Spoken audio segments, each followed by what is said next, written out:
সম্প্রতি জাতীয় নাগরিক কমিটির মুখ্য সংগঠক সার্জিস আলমকে তার নিজ এলাকা পঞ্চগড়ে শতাধিক গাড়িবহর সহ শোডাউন করতে দেখা যায়। এ নিয়ে সোশ্যাল মিডিয়াতে চলছে নানা আলোচনা সমালোচনা। তারই প্রেক্ষিতে 25 মার্চ সন্ধ্যায় জাতীয় নাগরিক কমিটির যুগ্ম আহ্বায়ক ডাক্তার তাসনিম জারা তার ফেসবুকে সার্জিস আলম বরাবর একটি খোলা চিঠি স্ট্যাটাস হিসেবে লিখেছেন।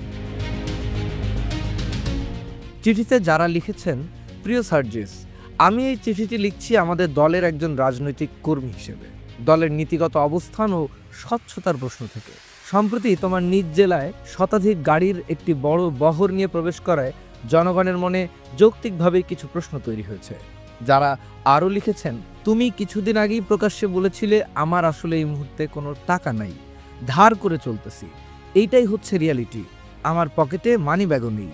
তোমার এই সাধাসিধে জীবনযাত্রার কথা আমাদেরকে অভিভূত করেছিল এবং জনগণের কাছে আমাদের সংগ্রামকে আরও গ্রহণযোগ্য করেছে, কিন্তু সেই প্রেক্ষাপটে এত বড় একটি আয়োজন কিভাবে সম্ভব হলো?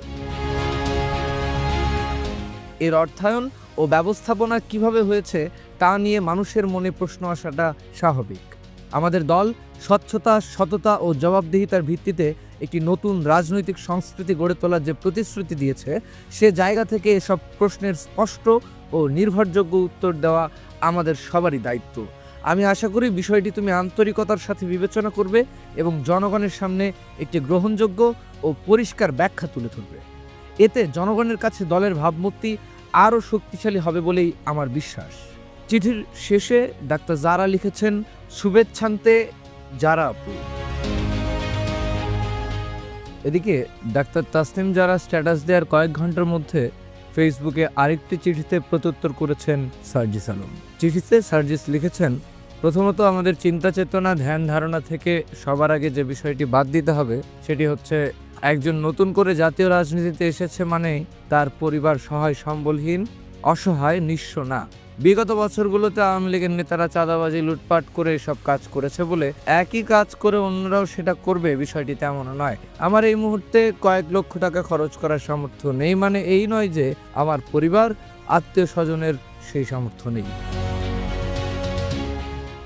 সার্জিস আলম আরও লিখেছেন, আমরা নতুন বন্দোবস্ত চাই, কিন্তু নতুন বন্দোবস্ত বলতে আমরা যেটা কল্পনা করি সেটা 6 মাসের মধ্যে অ্যাপ্লাই করলে অলমোস্ট 95+ ক্ষেত্রে জামানত হারানোর সম্ভাবনা থাকবে। তার মানে কি আমরা নতুন বন্দোবস্ত চাই না? অবশ্যই চাই, কিন্তু সেটা কখনো 6 মাসের ব্যবধানে 180 ডিগ্রি উল্টে যাবে না, বরং সময়ের সাথে সাথে 10%, 20%, 30% এভাবে পরিবর্তিত হবে। এক সময় হয়তো শতভাগ নতুন বন্দোবস্ত দেখতে পাবো। ফেসবুকের রাজনীতি আর মাঠের রাজনীতি এক নয়। আপনার প্রতিপক্ষের সাথে লড়াই করার জনবল এবং সামর্থ্য আপনার যদি না থাকে কিংবা আপনি দেখাতে না পারেন, তাহলে মাঠের রাজনীতিতে দাঁড়ানো সম্ভব নয়। অন্য নেতা তো দূরের কথা, সাধারণ জনগণও আপনাকে গোনায় ধরবে না, কারণ মানুষ স্বভাবতই ক্ষমতামুখী। আমাদের যেমন নতুন বন্দোবস্তের দিকে যেতে হবে, তেমনি মাঠের রাজনীতিতে টিকে থাকার জন্য পূর্বের সেই বন্দোবস্তগুলো চাইলেই এখনই ছুঁড়ে ফেলা সম্ভব নয়। সেগুলোকেও পাশে রেখে আপাতত চলতে হবে। যেদিন সেগুলো ছুঁড়ে ফেলার সুযোগ আসবে, সেদিন সেগুলো ছুঁড়ে ফেলতে হবে। সার্জিস আরও লিখেন, সরাসরি নতুন বন্দোবস্ত অ্যাপ্লাই করে দীর্ঘমেয়াদে অপ্রাসঙ্গিক হওয়ার চেয়ে সাময়িকভাবে নতুন পুরনো মিশেলে এগিয়ে গিয়ে যদি আপনি একটি অথরিটি পান কিংবা নির্বাচিত হতে পারেন, তখন বরং দীর্ঘমেয়াদে নতুন বন্দোবস্তের কালচার চালু করা এবং সেগুলো মাঠ পর্যায়ে বাস্তবায়ন করার সুযোগ বেশি থাকবে। সার্জিস এটাকে মন্দের ভালো মনে করেন। চিঠির শেষে তিনি তার গাড়ি বহরের কৈফিয়ত দিতে গিয়ে লিখেছেন, আর আমার এলাকায় ফেরার সময় এত গাড়ি, এত মানুষ তাদের আকাঙ্ক্ষা এবং ভালোবাসা নিয়ে আমার জন্য অপেক্ষা করবে এবং আমাকে সঙ্গ দিবে, এটা আমিও কল্পনা করিনি। আমার পরিবার, আত্মীয় স্বজন, বন্ধুবান্ধব এবং জেলার অনেক শুভাকাঙ্ক্ষী তাদের ব্যক্তিগত উদ্যোগে অর্ধেকের বেশি গাড়ি নিয়ে গিয়েছিল, যেগুলোর ব্যয় আমাদের বহন করতে হয়নি। বাকি প্রায় 50টার মতো গাড়ির 6000 করে যে 3 লাখ টাকা ভাড়া দিতে হয়েছে, সে টাকা দেওয়ার সামর্থ্য আমার পরিবারের আরও 50 বছর আগেও ছিল এবং আমি বিশ্বাস করি অন্য কেউ না, শুধু আমার দাদা আমার জন্য যতটুকু রেখে গিয়েছেন সেটা দিয়ে আমি আমার ইলেকশনও করে ফেলতে পারবো ইনশাআল্লাহ।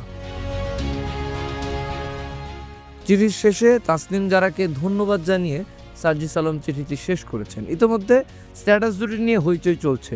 কেউ কেউ বলছেন এসব রাজনৈতিক স্ট্যান্ডবাজি, আবার অনেকে বলছেন এসব আলোচনা পার্টির ফোরামেই করা যায়। আপনি এই চিঠিকাণ্ড কিভাবে দেখছেন জানাবেন কমেন্টে।